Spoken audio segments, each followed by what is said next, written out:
Well, I do have another part of the question. What you were talking about, what's your question? The first part? What's your question? What is it that you're trying to receive answers for? What's your question? Well, with the trust, but I also... Just get right to it. You had something that you were talking about. What is it? We're making decisions. Like what? A decision about what? About everything in my life. I just want to give us something. Clarity. Give us something. See, this is what we're getting at. I want answers about everything in my life. And so infinite intelligence is poised, ready to give you an answer, but define it a little bit. See how important the question is? What's the question? If you like the idea of meditating and getting the answers, there's an answer about to come to you right now. What's the question? Okay. So the question is about my job and my passion. What's the question? How do I express my passion? That's a really vague question. Can you narrow it down a little? Am I passionate? Yes. Could I show it more? Yes.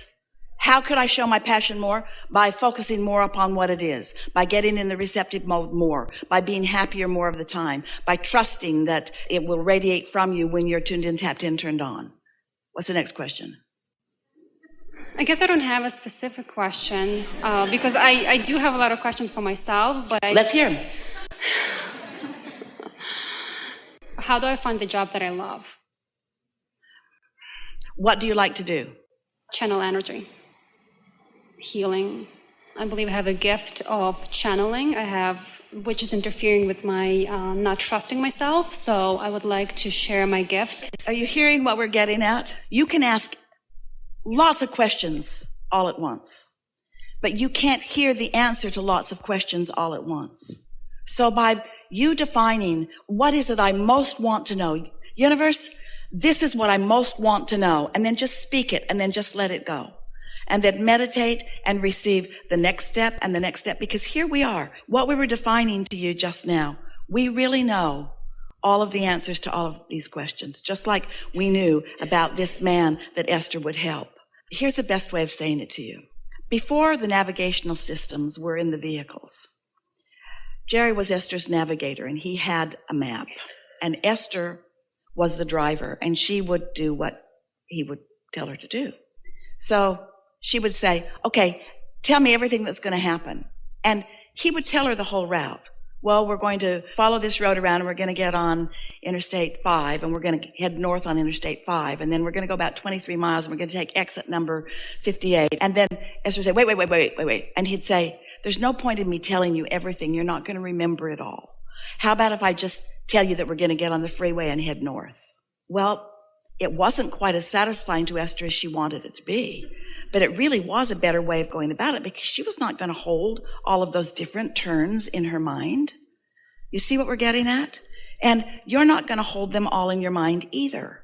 And so your inner being is giving you turn-by-turn guidance based upon what you're doing vibrationally in the moment and what's happening in your vicinity relative to the things that you want. So as we play with you here, there is a vagueness in your questions that needs to be sharpened. You need to define what it is that you're wanting. And that's how you get clearer and clearer and clearer about what you're wanting.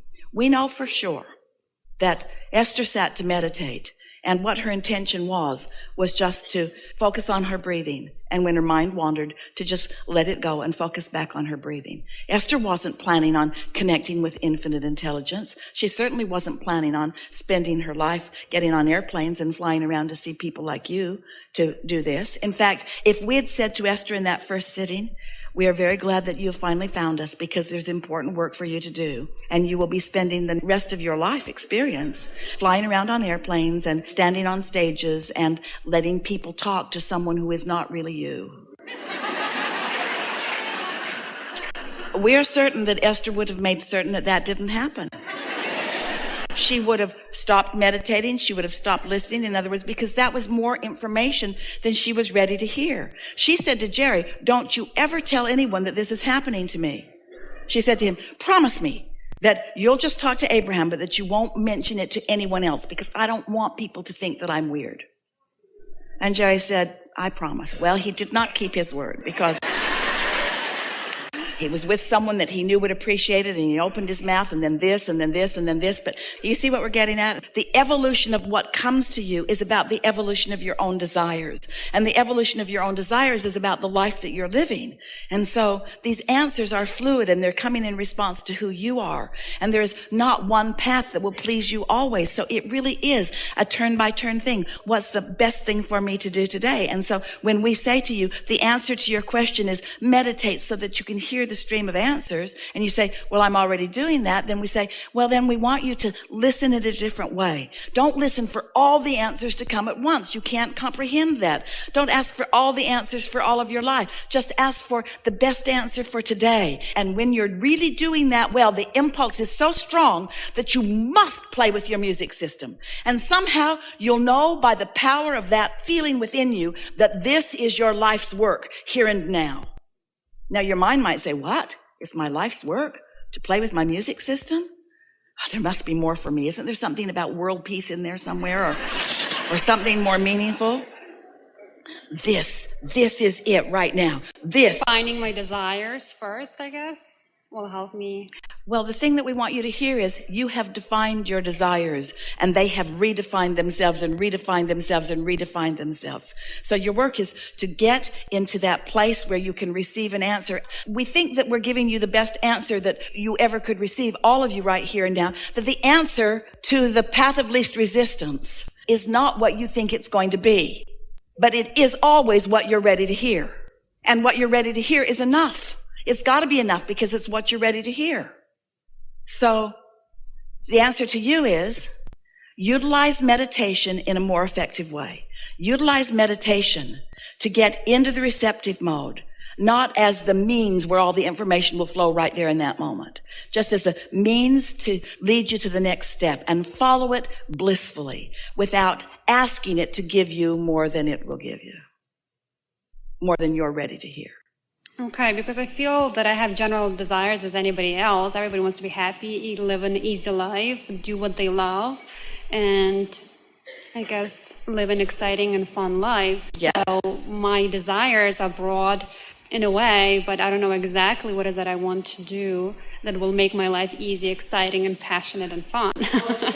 So because right now I feel like my life is So very what you're saying is, plain. I don't feel that my question is specific enough that I want to live happily ever after. Now, so listen to the analogy that we gave you earlier.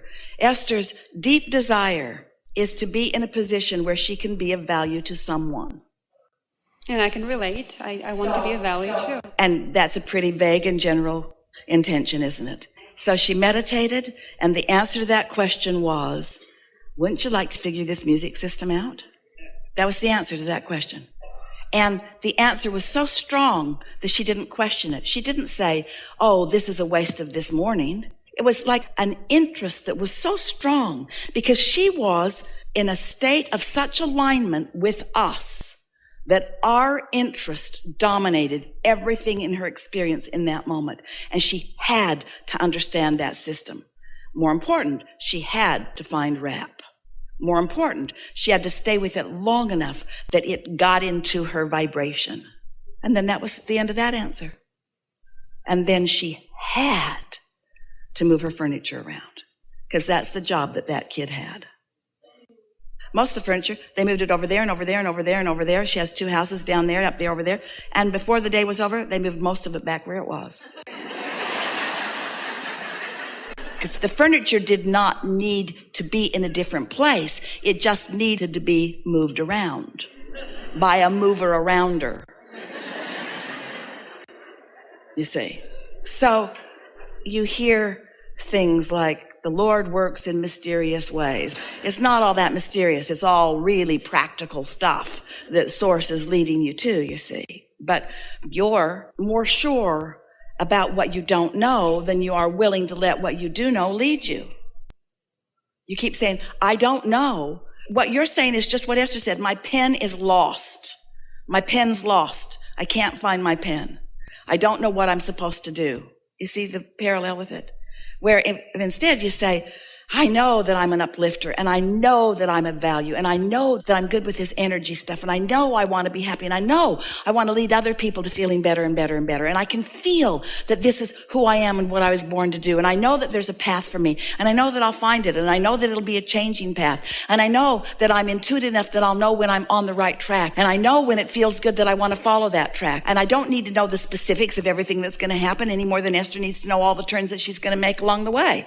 That's too much information, most of it boring. All I need to know is what's next, what's next, what's next, what's next, what's next.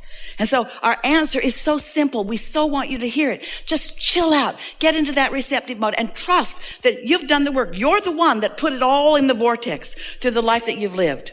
And Source knows what's there and knows how to get you there and is leading you constantly and adores you so much and is wanting to fulfill your answers to all your questions. It's all right there for you. You just got to chill out and not use your ego quite so much. Not think that it's so much about ego. Instead, know it's about this personality deciphering the larger part of who I really am. This is you coming together with you. And it's a little bit tricky because we're saying to you, here you are. We address you as you, but there's more of you than you. And we want to bring you together. And you say, well, I want to get together, but I don't want my inner being bossing me around. That was what Esther worried about. I don't want Abraham telling me what to do. I don't want Abraham telling me what to do, until she finally figured out that we only guide her toward the answers that she's asked questions about. Source is not telling you what to do. Source is just telling you what you want to know. Because Source knows what you want to know, you see, better than you do. But then I feel like if I follow the passion and do things that I like, it will not bring me the financial security and stability. Well, there you go. There you go. Your pen's still lost. You're like so many. You're really arguing for those limitations. What you basically just said is, okay, Abraham, I accept that I put stuff in the vortex. I accept that my inner being's in there. But somehow my inner being isn't taking into consideration my request for abundance. My inner being's only going to show me how to play my music system. Everything is taken into consideration. Everything you've ever asked for is part of the mix. So why would you, through that statement and that belief, block yourself from that's in your vortex? Mm-hmm. You see what we're getting at? And the answer to that question is because the answer isn't full enough. And we say, if the answer is not full enough, it's because you're not receiving it full enough. And the reason you're not receiving it full enough is because you've already made your mind up about that. You already have a belief that it won't turn out the way you want it to. Does that make sense? Yes, it does. Really good conversation. Thank you so much. Yeah. I appreciate your time.